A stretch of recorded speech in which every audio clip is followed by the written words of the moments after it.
Hello, welcome or welcome back to my channel. So I'm getting a download of we need to let the old frameworks die in order for new and better to come in. So at time of filming, we're in like the tail end of Mercury retrograde, and this entire retrograde, I've been noticing something, but I couldn't quite make sense of it or put it into words, and it was bugging me. And then with that download, it finally coalesced. Um, People have been going astray, shall we say? um, and it was confusing me, like, because I know there has to be a reason, but like I couldn't figure out what the reason was, and it's because they're going back to old comfortable frameworks, usually something from their childhood. A lot of people are going back to uh, the religious framework with which they were raised, whether they are straight up going back to religion or some people are dressing it up in a new way. It's the same fundamental structure underneath. It's just dressed up differently. It's just different, specific terms and labels, but fundamentally it's the same fucking thing under the hood, right? You can have the same engine in two cars. They can look wildly different. It's the same engine, right? It's the same thing. They're just dressing it up differently. So what it's the framework underneath. It's not necessarily all of the accoutrement. I just heard. That's fun to say, accoutrement. Yeah, it's not all the accoutrement. It's the underlying framework that gives this sense of comfort because it's familiar. But familiar doesn't mean good for us, as I'm sure we all know. um, so yeah, we need to let the old framework die and establish a new one. And I know that's scary, but we need to be brave. Okay, that's the message I'm getting. So I'll do the intro and then pull cards and see what else is coming through. This will be, has been, and will continue to be timeless in general. So take what resonates and leave what doesn't. Whenever you find this, if you resonate with the energy and it makes sense for you, that's perfectly fine. Consult your own intuition. So if you get an intuitive hit during the reading, take that into account when interpreting your reading and practice your discernment always. Additionally, these want to come out. Additionally, I channel in radical honesty, so if you're not here in radical self-honesty, personal responsibility, and accountability, then this is not the channel for you. So, heard a noise, it's fine. Are you, okay, this has been happening to me lately, and I thought it was just happening to me, but I just got this like little hit that like it's happening to some of y'all as well. I just keep little sounds just keep happening all around me, and then it's never anything. It's just a cat bumped something, a dog stepped on the edge of their bowl a little bit and made it bang. The wind knocked something over a little bit, like, but it just keeps grabbing my attention, and I feel like some of y'all have been dealing with that as well. So that's confirmation for somebody on something. Anything else? No. Let's get to these. Judgment. Ooh, yeah. We need to render judgment. We need to look back and say we're supposed to look back to the past to learn from it. Um, so we need to look back and learn. And it's like a game of 20 questions. Every question you ask gives you valuable information, even if you're wrong, even if the answer is no. Because no rules out things, it tells you what it isn't. That is still valuable information. So even if there's nothing valuable in this past framework, now for most people, there's at least going to be little bits that are, but it's never the whole thing. It's never perfect, ever, ever. We have never and we will never completely figure it out. We will never know everything. We will never reach the point that there isn't something else, that there isn't another bit of data that could be important. There is never a point at which we should close our minds and stop trying to learn, whether as a species or individuals. Right? Like I just heard using that stupid expression, oh, you can't teach an old dog new tricks. Yes, you can. But what people mean when they say like is like, oh, well, you get set in your ways. No, you don't. I'm hearing that expression. You don't get old. You don't stop dancing because you get old. You get old because you stop dancing. Not that you don't age, but like you get the stereotypical aging things because you stop using your body, so you lose the ability to use your body. You don't train your brain, you don't keep trying to learn, your brain doesn't stay on top of its shit, right? I've encountered enough people, older people, to know that the choices you make matter till the very end. You can live to fucking 90, you can live to 100 and still be active and still be training your brain. So don't ever don't ever think it's too late, I can't do it. That ain't true, babe. That ain't true. So, okay, let's move on. We have the Ace of Pentacles reversed. Ooh. Yeah, what was I saying about we need to accept what's really... We're not having any trouble accepting the good parts of the old frameworks. We're struggling to accept the parts of the frameworks that there's no value in, and that we need to toss in the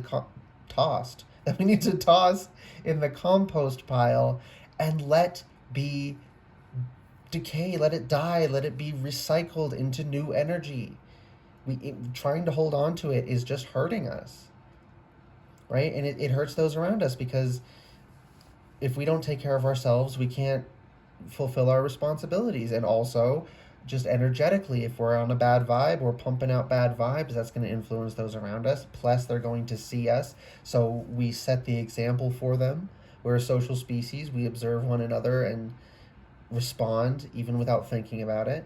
So it always matters what we're doing. So, like, even if you don't fundamentally, I had to use this trick when I was in, really, and when my depression was really bad, I didn't have it under control at all. I hadn't gotten the necessary treatment yet. I got to the point where, computer fan confirmation, I didn't value myself at all. So doing it for me was not a motivator. I had to, we're gonna be so for real for a second. So for real.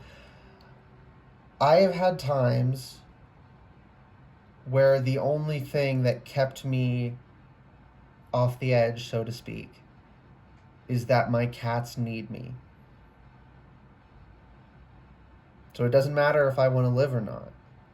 I have a responsibility. I got to see that through. After that, okay, right? Now, of course, then I get out of the depressive episode and I'm like, whew, glad I didn't do it. I like myself again now, right? But it's okay I'm going to do this. It's okay to fundamentally feel like you don't deserve it and utilize doing it for others as a motivator. I think not only is that okay, that's even healthy sometimes. I don't deserve to be better for me, but taking care of myself is an act of love to people who care about me, so I gotta do it. I think that's fucking healthy, honestly. And some of y'all are in that same kind of boat, and sometimes we gotta do that. We gotta do what we gotta do, right? Life is not all sunshine and rainbows, as those of us with, like, actual issues understand. I don't want to say, like, actual issues that way, right?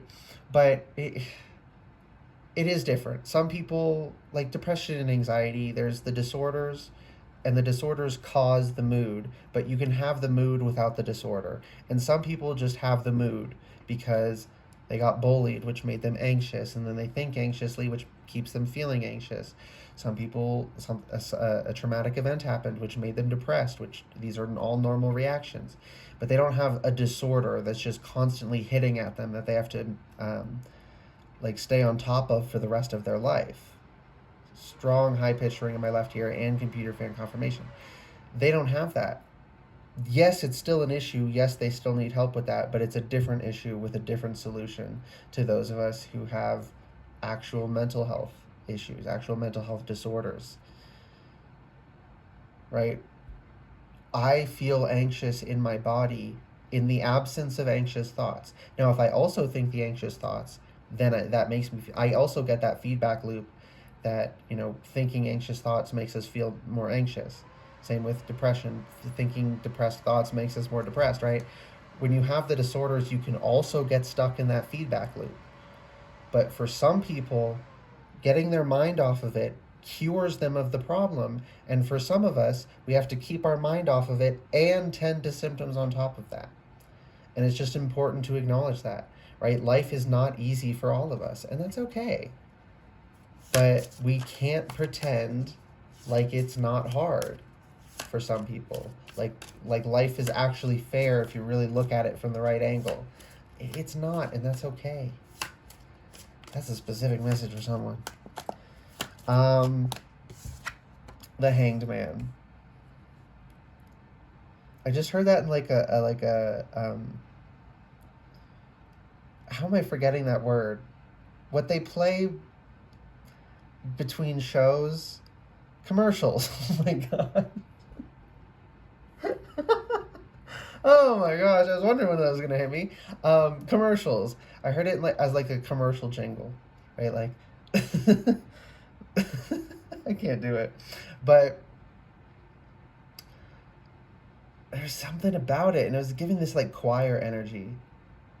The Hanged Man. It's just like it's sing-songy. There's something about it. There's something about the way it's being said.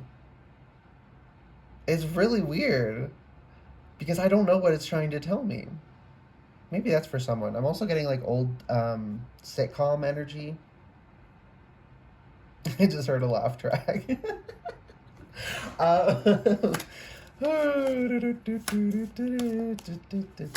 Isn't that the circus thing or whatever? Yeah, I think we're kind of getting played with a little bit. I just heard you. Spirit just said, "I told your ass, be careful what you wish for."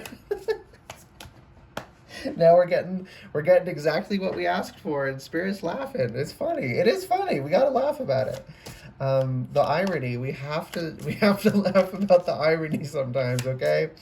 And see where we put ourselves in this situation. Where did our actions what part did our actions play in this? Because even if someone else strung us up, if we're so for real, there's something somewhere where we could have done something differently. You don't have to blame yourself for everything that happens. In fact, you shouldn't. But we should own again, personal responsibility and accountability. That's why I have that in the intro, because it matters. We have to own that in order to learn and grow.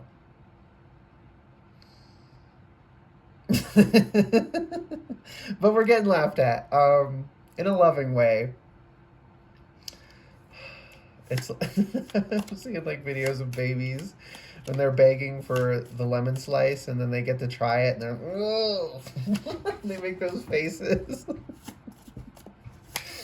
It's like, you asked for it. It's giving that kind of energy. Yeah, so like it's not harmful. It's not harming them, right? But the sour feels crazy, and it's like that for us. We're gonna be fine, but it kind of feels crazy. But Spirit's kind of laughing at us, and it's a good thing that we're getting laughed at. We're supposed to be a little bit more lighthearted about it. Not unserious, but just lighthearted. I don't know. Okay, this is... Okay, that's one card. I thought there was more. Do I need these? No, there's only 3 here. I'll take them. Okay. Knight of Cups, Queen of Wands, 3 of Wands, 9 of Cups reversed, and Knight of Pentacles. Emotion and passion through planning into physical reality by accepting, with the 9 of Pentacles reversed, that the things we wished were true, intuitive confirmation, are not true, were not true, have never been true, and never will be. That sometimes what we wish fulfilled us, again, this whole be careful what you wish for energy, because you just might get it. Isn't that a song? Careful what you wish for, because you just might get it. Just might get it. Just might get it. I know it's a girl group of some kind, but I can't remember. Um, is it the Pussycat Dolls? I don't know. Um, anyways, yeah, you might get what you wish for, so be careful, right? And think it through. And this is why it's a practical skill to channel your intent like for the highest good rather than a specific situation that you feel would be the highest good, what we think might be the highest good from our perspective, from what we think we want. Didn't I touch on this? Like we can feel like we're attracted, quote unquote, to toxic people if we've been mistreated, but it's not because we're actually attracted to them. But we can superficially feel like that's what we want. So if we ask for a specific toxic person because we think that will fulfill us, and we get it, we're not actually going to be fulfilled. Whereas if we set the intention just for our highest good, then we'll be able to work through our issues. Spirit will send things through to help us work through our issues. It's not going to be comfortable or easy, but we can handle it. We're tough, okay? Y'all, just think about being born. How actually crazy that is. Being squeezed out of our mothers, her muscles literally crushing us and expelling us. Like, and that's one of the reasons babies have to be so malleable, and their skull isn't solidified when they're first born. Like, it has to be that way because the process of being born is frankly traumatic for both mother and child. So like just literally just coming into the world alone proves that we're tough enough. Even if you were fucking born by C-section. Just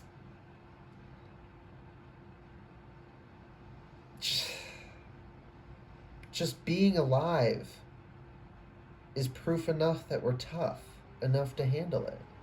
I don't know what else to say. In Peter Pan confirmation, I don't need to say anything else. But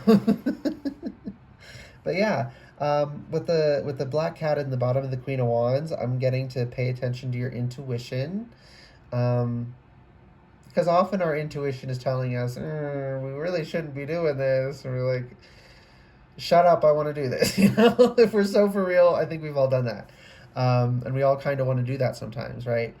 I know I shouldn't do this, but I want to, right? It's a pretty normal human thing. But yeah, emotion, desire, computer fan confirmation, through planning, through looking, through taking long-term action, right? Short-term suffering. Oh, that seems kind of extreme, but that's the word I'm hearing.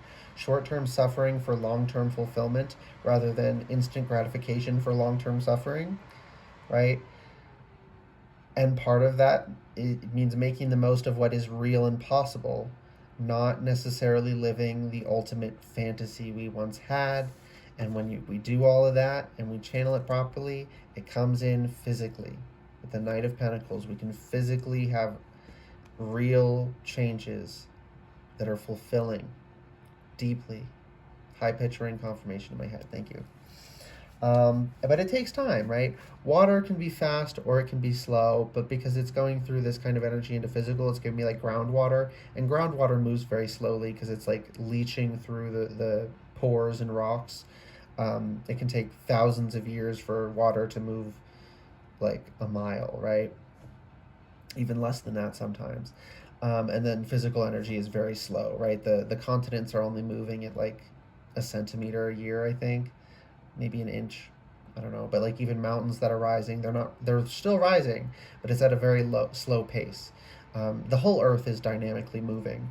Our core is molten. That's why we have a magnetosphere, but that also comes with earthquakes and volcanoes, but even those are necessary. So there's also something here about appreciating the necessity of the uncomfortable bits. And I just heard that is the end of the reading. So I hope this resonated and was helpful for whoever it was for. If it did resonate and it was helpful, please like the video, comment anything you want, and subscribe to the channel if you'd like to see more readings from me in the future. Hopefully I'll be getting back into the swing of things, computer fiend confirmation. Since we're coming to the end of Mercury retrograde, it's just been wild, and y'all, I just haven't been able to film really. I got like one reading out. All right, yeah, good luck, guys. Goodbye.